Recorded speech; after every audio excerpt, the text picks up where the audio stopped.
বুখারী শরীফ আলহামদুলিল্লাহ খতম হয়েছে।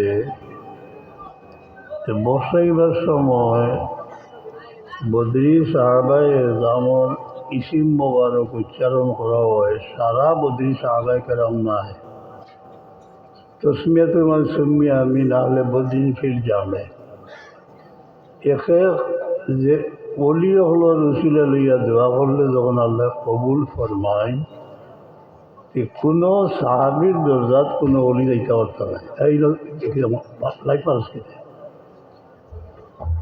এখন সাহাবায়ে এজাম যারা নাম লইব আজমতর সাথে দিলের মাঝে আনিয়া উসিলা লইলে আল্লাহ কাম করাই দিতা বড় সুফিয়ান সুফিয়ান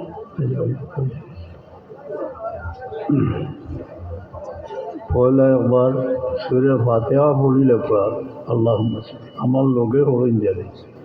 ফাতেহা হইল শিফা মিন কুল্লি দাইন, যত বেমার আছে সব তার দোয়াই, রুহানি জিসমানি, তনের বেমার, মনের বেমার, আওলাদের বেমার, চিন্তার বেমার, দুশ্মনের বেমার, সব তার দোয়াই সুরে ফাতেহা। কিছু আকওয়াল আছে যেগুলা সরাসরি হাদিস শরীফ দ্বারা সাবিত নাই, কিন্তু মকবুল আউলিয়ায়ে কেরামর গেছে ইশারা করার কারণে আমরা কইসই যে ফজরের সুন্নত আর ফরজর মাঝখানো ৪১ বার সুরে ফাতিহা পড়িয়া দম করিয়া পানি খাইলে আল্লাহ মায়া করেন, শিফা হয়। যে কোনো সময় সুরে ফাতিহা বহুত বড় দোয়াই, যেটা আজমজমুল ইমা শরীফ হলেও ক্যান্সার হয়ে গিয়েছে, মারাত্মক রোগ হয়ে গেছে, একদিন করিয়া যদি খায় তো ক্যান্সার কোন জিনিস জমজমর পানি আতিয়াবুল মা লেফটা দিয়া রান্নাতে আলগা মেয়েরাজ তসলিম নেওয়ার সময় ওটা দিয়ে ঝগড়া হয়েছে, চলতে হয়েছে জমজমর পানি।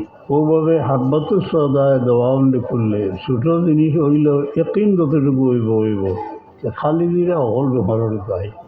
এখন তার মনে হয় খালি দিলে অকল বেমারের দোয়াই কেটে রিসার্চ বহুত খরচই করিয়া দেখা গেছে সৈয়দে কোনা ইসলামের জবান মারক দিয়ে সার্টিফিকেট দিয়েছে, ঠিক আছে খালি দিরা। ওভাবে আল্লাহর সাহাবায়ে এজামের নাম আনো উচ্চারণ করো, আল্লাহ তুমি আদবের সাথে উচ্চারণ করো, তৌফিক এনায়েত ফরমাও, আমিন।